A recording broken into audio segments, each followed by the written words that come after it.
Today they contain in excess of 1 million square feet of display area.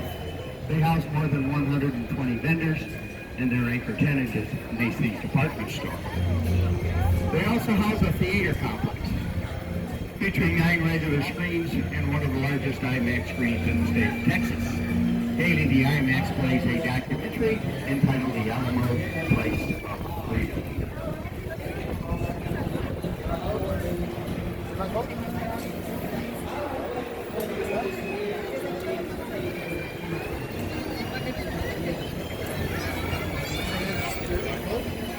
Well, folks, I do apologize to you sitting on the right. Sometimes people ask me, what's the best place to sit? And I explain to them, well, the right side of the boat is known as the bush side, while the left side is known as the boat side. Given the choice between the boat on the left and the bush on the right, I'll go for the bush every time. I do apologize.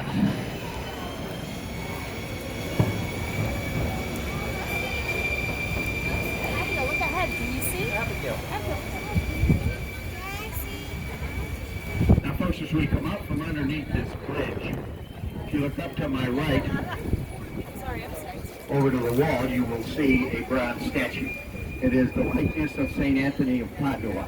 He is the patron saint of the San Antonio River, the saint for whom the river was named, and he is also the patron saint of the country of Portugal. The statue was gifted to San Antonio by Portugal at the conclusion of the hemisphere. Well, folks, I don't know if you're aware, but this evening you're riding on one of San Antonio's new tour barges. Boats went into operation a little more than 2 years ago with the new operating company, Go Rio Cruises.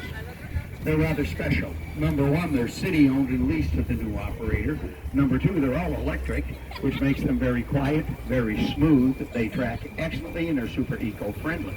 They're also quite fancy. All 43 boats in our fleet feature laser-cut steel flare panels that go all the way around the boat, currently sporting 5 different designs while sharing 5 different colors. 2 designs support Mexican folk art, another our missions, another our military, and 1 our tricentennial. The boat upon which you ride this evening is in support of our Mexican folk art. If you look to my right towards the back of the boat and over the wall through the trees, you see St. Joseph's Catholic Church. Cornerstone laid in 1868. It is of German Gothic architecture. Stained glass windows imported from Munich, Germany, and all of its interior paintings done by Father Henry Peppercorn, its 3rd pastor. The church has long been known for its artistic beauty. Folks, the largest and most successful event ever held on our river was our hemisphere. Much of what you have are real popularity and prosperity that event brought to the river. For all of you not familiar with the event, in 1968, to celebrate San Antonio's 250th birthday, the city sponsored an international exposition called Hemisphere, featuring 33 international pavilions, 15 corporate pavilions, and occupying a 92-acre display site. It ran between April and October of 1968, attracting 6.4 million visitors at a cost of $156 million in today's money. It was San Antonio's introduction to the world as a top-tier hospitality destination.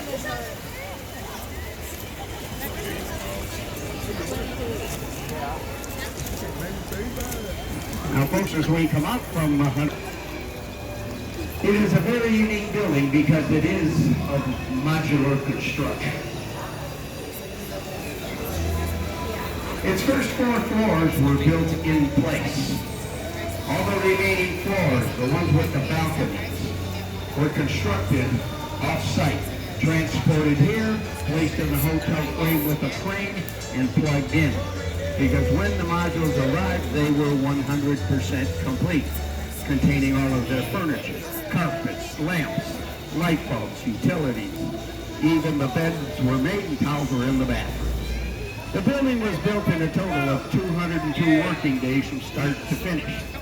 That's less than 8 months, earning itself a spot in the Guinness World Book of Records as the fastest built modular structure of its size in the world, allowing it to open on April the 4th, 1968, 2 days before the hemisphere.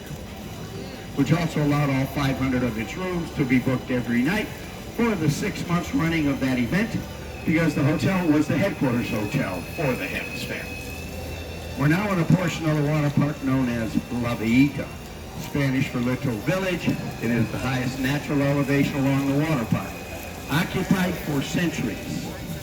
The back buildings of the Little Line Steakhouse and the Fig Tree Restaurant were German settlers' homes in the 1850s. In the 1700s, the Spanish garrisoned their soldiers here. Prior to their arrival, occupied by Indians. Now directly in front of the boat is the Arneson River Theater, named for Edwin P. Arneson, chief engineer of the water park construction project between 1939 and 1941. Seating for about 800 to my left, and to my right is the stage. If you look at the backstage, you see 5 mounted bells, each representing one of the 5 San Antonio missions. Now, the little bridge in front of us is known as Rosita's Bridge, but you may also recognize it if you saw the movie Miss Congeniality, because on the bridge and on the stage is where they filmed the swimsuit competition scenes that were used in that movie. Today, La Villita is an artisan community. The display area is over the wall to my left, containing a rather large number of stores, shops, and booths, specializing in arts, crafts, paintings, hobbies, things of that nature. Now, folks, if you look off the front of the boat, to my right, you will see a large sculpture titled Going Home to the Briscoe. Cattle are running up the river bank to the Briscoe Western Art Museum, which opened in early 2014, containing art and artifacts dating from the arrival of the Spanish and Europeans in this part of the country to the present day. Today, San Antonio enjoys a rather robust and diversified economy. We are the 2nd largest city in the state of Texas and the 7th largest city in the United States. And we do enjoy a healthy growth rate. But back in the late 1800s and for most of the 1900s, our #1 industry was military, primarily due to the 5 major bases that were located here. The bridge we're about to pass under is part of that heritage, erected in 1890, allowing the military to quickly cross the river with their equipment. Special for another reason as well, folks. Because of the design of our new boats, we get pretty close to these girders. We ask that you do not touch them. They are made of iron. They may contain a rusty split or two, and a puncture wound from one of those could lead to blood poisoning.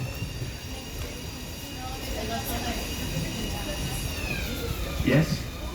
Not Dallas and Arlington, but Dallas.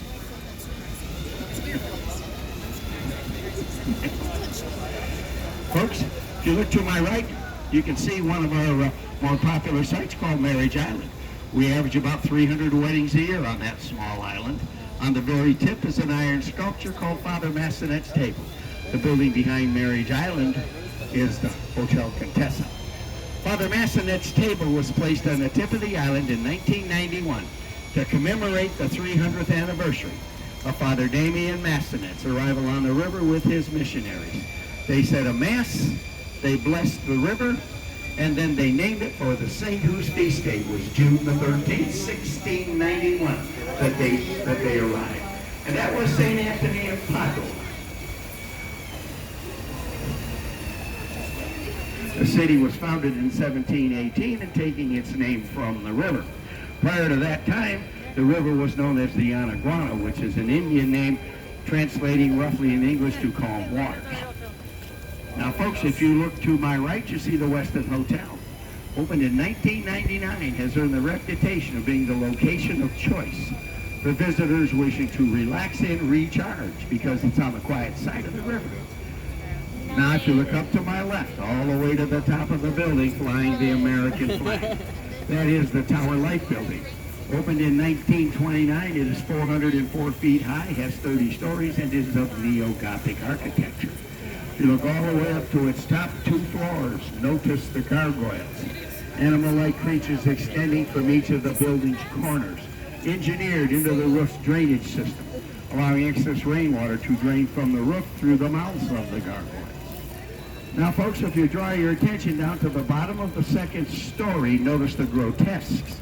They are facial features below each of the building's pillars between the windows, and they are in pairs, one woman and one man. If you look at the set above the porch light, You'll notice that the woman is smiling while the man has a horrible look on his face. If you move to the next set to the right, there the woman is frowning, but the man is smiling. I don't claim to have the backstory on that one, folks. I did ask my wife of 53 years to research it. She refused. Looking up to my right, that big red building opened in 1919 is the San Antonio Drug Company. Like many along our water park, it has been declared a historic site. Historic sites in San Antonio cannot be destroyed. Been renovated twice.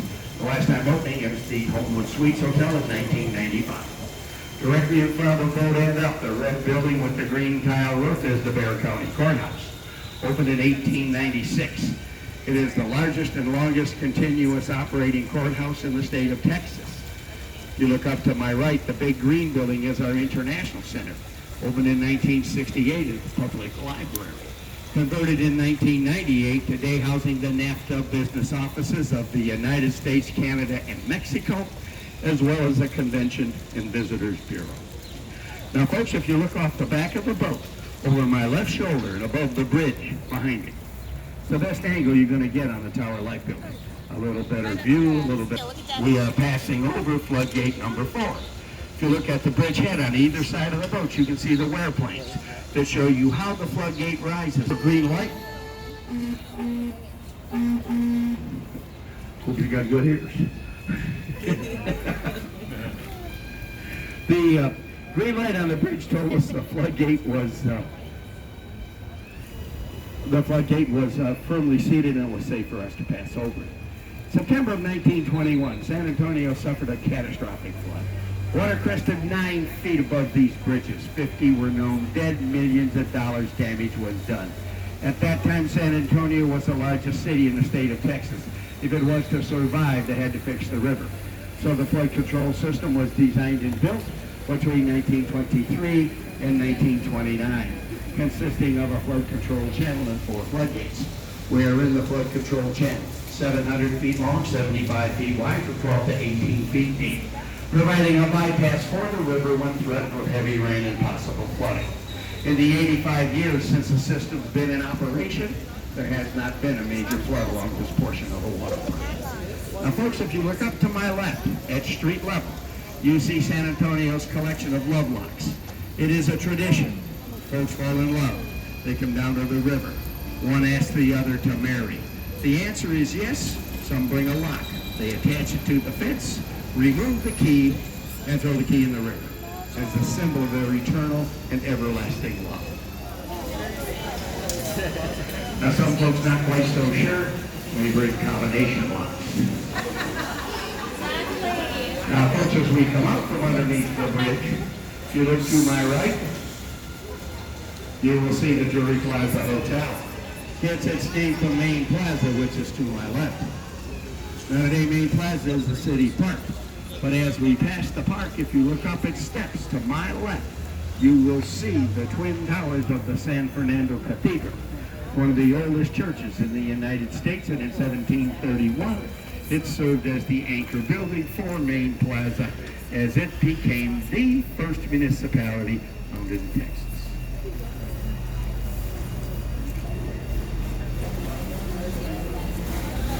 Folks, the source of this river is a spring located about 4 miles north of our position, fed by the Edwards Aquifer, which is the primary source of water for San Antonio and most of South Texas, which makes the San Antonio River a spring-fed, free-flowing natural river. Directly in front of the boat and up, what you're looking at is a 350-year-old and double-trunked fall cypress tree. It's one of the oldest and largest trees along the water park. It's also nicknamed the Sniper Tree, because back at the First Battle of Bayhair in December of 1835, a Mexican soldier hiding in that tree shot and killed Ben Milo, one of the leaders of the Texas Revolution, which is why we call it the Sniper Tree. Historically, it's also known as the Ben Milo Tree. Now, directly in front of the boat, that big green thing, floodgate number 3, final component of the flood control system. It's a pocket design gate, which means the floodgate is stored above the passage. The gate itself weighs 3 tons, takes 15 minutes to be lowered because it is chain driven. Now, folks, if you will look off the front of the boat to the right, you will see the Esquire Tavern. It is the oldest bar on the river. It opened in 1933, shortly after Prohibition was repealed, and I mean within minutes. Also claimed to have the longest wooden bar in the state at 102 feet. Now, the day before it was the Esquire Tavern, it was the Esquire Barbershop. During that time, you go into the barbershop, and they would give you a list of their haircuts, and you would order your haircut. Depending which haircuts you ordered, determined the drink that you got. It was a speakeasy. Now, if you look to my left, that big yellow building, today is the Drury Inn and Suites Hotel. Opened in 1921 as our CPS building, city-owned public utility, about 63 days before the big flood.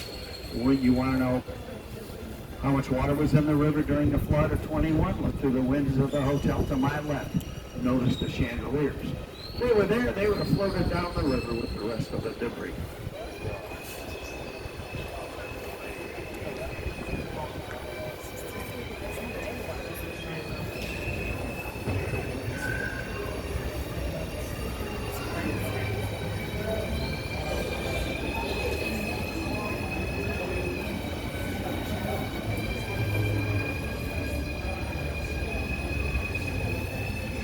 Now, folks, as we come out from underneath the bridge, if you look up to my right, you will see the Aztec Theater. Opened in 1926 as a silent movie house. It is of Mayan architecture, the last remaining Aztec-themed theater in the state of Texas. It's been declared a historic site and renovated.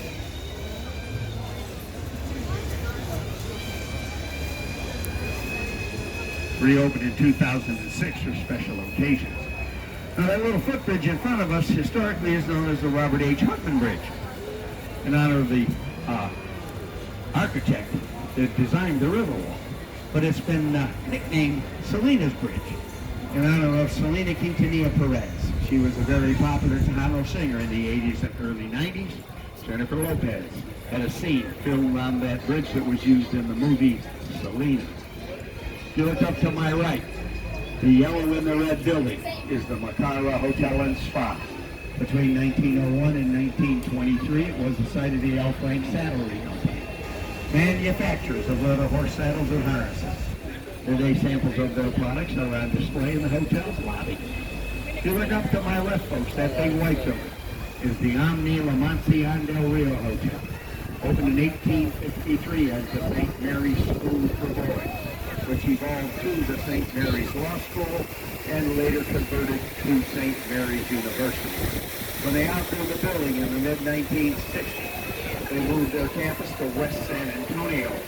One of their graduates, an attorney by the name of Pat Kennedy, bought the building, renovated it, and opened it as the La Mansión del Rio Hotel in time for our hemisphere. Now, folks, as we come out from underneath this bridge, if you look up to my left, all the way to the top of the wall that will appear, you will see an optical illusion of a freestanding wall. Coming out from under the bridge, folks, all the way up to my left, up to the top of the wall, for an optical illusion of a freestanding wall. All the way up to the left, folks, all the way up.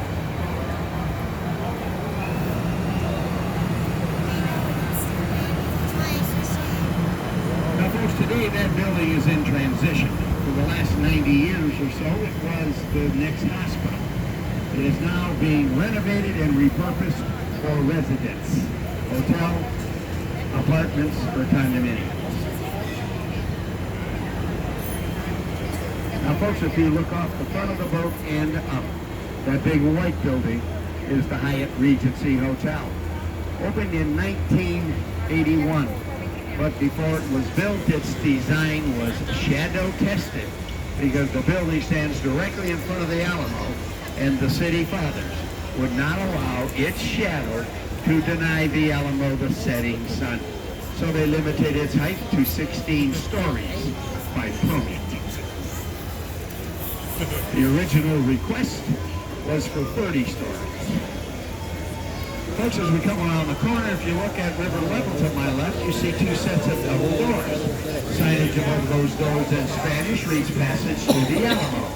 An atrium providing a direct passage from the Riverwalk to Alamo Square and the Alamo Museum. Alamo Square also contains a number of downtown attractions, such as Ripley's Believe It or Not, the Wax Museum, and a number of others.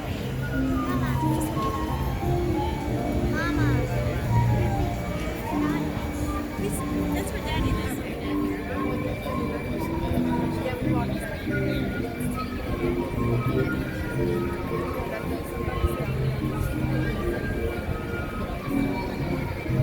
First, as we come off from under the bridge, if you look up to my right, that big ground building opened in 1927 as our casino club building. It was a German social club. Today's top 4 floors are private apartments, while the bottom 2 are shops and restaurants. We are now in a portion of the water park known as River Square. Renovated in 1972, it's become the most popular portion of the park, featuring entertainment and dining venues going up both sides of the river 3 levels. All offer inside and outside services. Too many for us to name individually as we pass.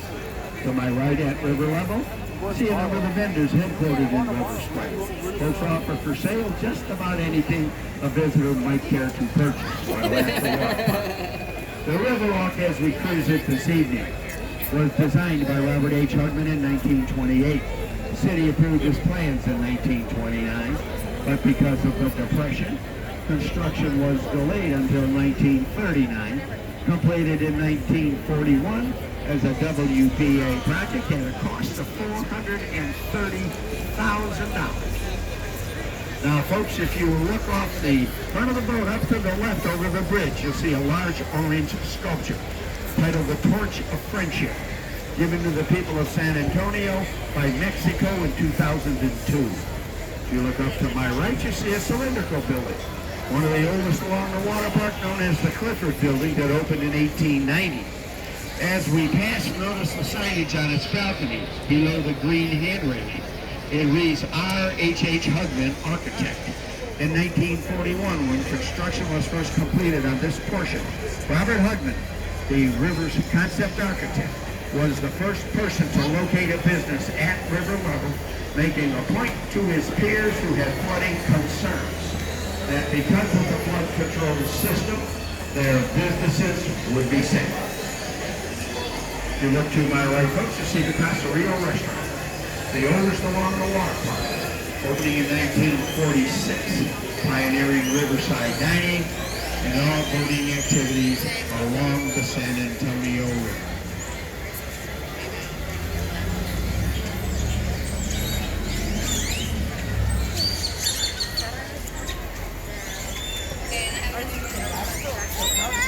Ya no volteen, se van a lastimar los cuellos.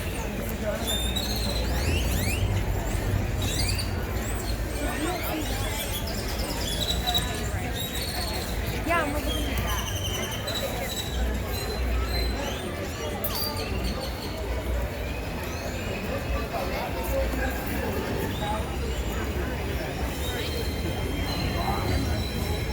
Well, folks, we are now re-entering the man-made extension. Cut the mid-1960s, connecting the Riverwalk to the Hemisphere. Today it connects the Riverwalk to the Convention Center. 1,800 feet long, 51 feet wide, 5 feet deep.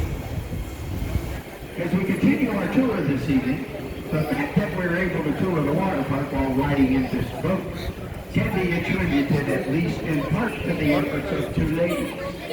Emily Edwards and Rita Maverick Green founded the San Antonio Conservation Society in 1924. That was a very critical time in the city's development, because that is when the city and the Army Corps of Engineers were deciding what type of a flood control system to build on the river. By founding their society, they were able to align themselves with other civic groups and concerned citizens. And together, they lobbied both the city and the Corps of Engineers to select a flood control plan which would provide navigable water when completed. 1941, we began with about 2 miles. Over the last 77 years of constant upgrades, expansions, and additions, today we have almost 14 miles. All the improvements you have seen this on your tour and many, many more in areas where this boat will not go. Now, if you look off the front of the boat and up, you see the twin towers of the Marriott River Center Hotel, and just above it, a full moon. It opened in 1988 as the anchor building for the River Center Mall. But before it could be built, its developers had to decide what to do with the building that occupied its site. That building was Back in 1868 when they built it. the Fremont Hotel, which opened in 1906, and through the years declared a historic site, which means it cannot be destroyed. That left the developers two choices: incorporate the old Fairmont into the new Marriott, or move it. So between March 30th and April the 4th, they picked up the 16,000-ton building called the Fairmont, put it on dollies and moved it 6 blocks south to the corner of South Alamo in the Waiver Streets. Where it exists today, it's a functioning hotel. Also earned itself a spot in the Guinness World Book of Records as the largest building ever moved through city streets on pneumatic tires. Folks, that record still stands today in the Guinness Book. Now, if you look off the right side of the boat up over the wall and through the trees, you will see the Tower of the Americas. It was the centerpiece of our hemisphere. It is a 700-foot tall freestanding tower, second only to the Stratosphere in Las Vegas, Nevada. Top house weighs 700 tons, contains an observation deck and a revolving restaurant, followed by a chart house, rotating 360 degrees each hour. It is an excellent venue, viewing both the skyline and the water park in their entireties.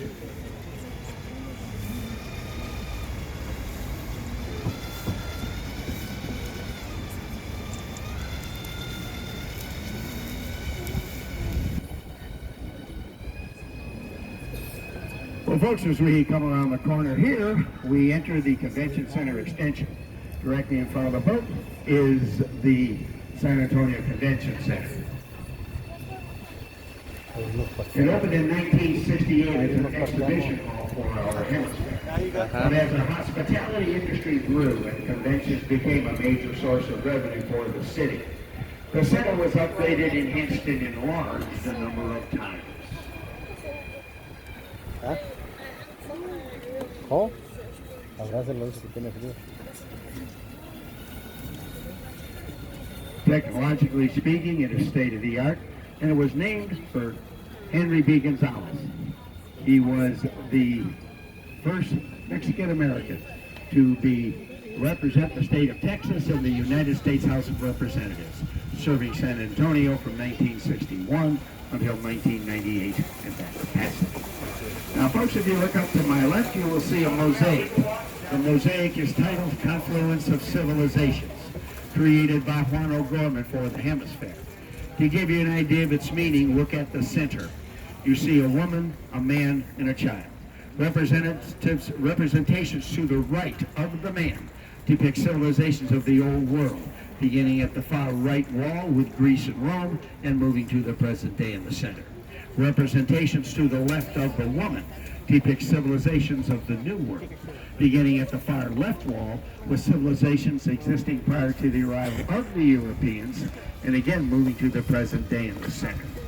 In the very center of the mosaic is a small child called Destiny's Child, representing the confluence of civilizations. Folks, we're now entering the Convention Center Lagoon. If you look off the front of the boat and behind the center island, you will see its atrium. It's the place where the red lights are, which offers a direct connection from the Riverwalk to Hemisphere Plaza. Hemisphere Plaza was the site of the 1968 Hemisphere. Today it contains, it is under a major renovation. Part of that renovation was an expansion of the Convention Center completed about 2 years ago, which has allowed the city to replace a different portion of the Convention Center with a new city park and outdoor theater. Completing the renovation in Hemisphere Plaza is the addition of hotels, condominiums, restaurants, and entertainment venues. Total projected cost in excess of $400 million.